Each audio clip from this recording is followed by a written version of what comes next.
अन्नू की जिंदगी का एक बेहद खास दिन शुरू हो चुका है। घर में चारों तरफ खुशियों का माहौल है क्योंकि अन्नू की मेहंदी की रस्म शुरू होने वाली है। ढोलक की हल्की हल्की आवाज़ें, घर वालों की मुस्कान और अन्नू की आंखों में छुपी हल्की सी घबराहट, सब कुछ बिल्कुल परफेक्ट लग रहा है।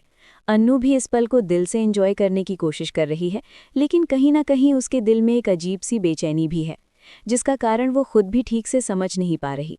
मेहंदी वाली दीदी अन्नू के पास आती हैं और उसके हाथों पर खूबसूरत डिज़ाइन बनाना शुरू करती हैं। रस्म के दौरान दीदी मुस्कुराते हुए अन्नू से सवाल करती हैं, बताइए, आपके होने वाले पति का नाम क्या है? उसी का नाम मेहंदी में छुपाकर लिखेंगे। ये सवाल सुनते ही अन्नू थोड़ी देर के लिए चुप हो जाती है। उसका दिल तेजी से धड़कने लगता है, जैसे कोई अनकहा सच उसके अंदर से बाहर आने को बेचैन हो। सभी की निगाहें अन्नू पर टिकी होती हैं। तभी अनजाने में, बिना सोचे समझे अन्नू के मुंह से एक नाम निकल जाता है, आर्यवर्धन। खुद अन्नू को भी यकीन नहीं होता कि उसने अभी अभी क्या कहा, लेकिन इससे पहले कि वो कुछ समझ पाती, मेहंदी वाली दीदी उसी नाम का पहला अक्षर उसके हाथ पर बना देती हैं। डिज़ाइन आगे बढ़ता है और धीरे धीरे पूरा नाम उभरने लगता है। अन्नू की आंखें फैल जाती हैं। उसके हाथ पर साफ साफ आर्यवर्धन का नाम लिखा नजर आ रहा होता है। अन्नू का दिल घबराने लगता है। वो मन ही मन सोचने लगती है, ये सब क्या हो रहा है? ये कैसा संयोग है?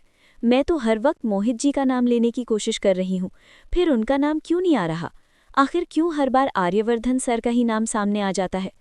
उसके दिमाग में ढेर सारे सवाल घूमने लगते हैं। क्या ये सिर्फ एक गलती है या फिर किस्मत का कोई इशारा? अन्नू अपने हाथों को देखती रहती है, जहां मेहंदी में छुपा वो नाम बार बार उसे परेशान कर रहा है। वो चाहकर भी अपनी नज़रें उस नाम से हटा नहीं पाती। अन्नू के चेहरे पर उलझन साफ दिखाई देने लगती है।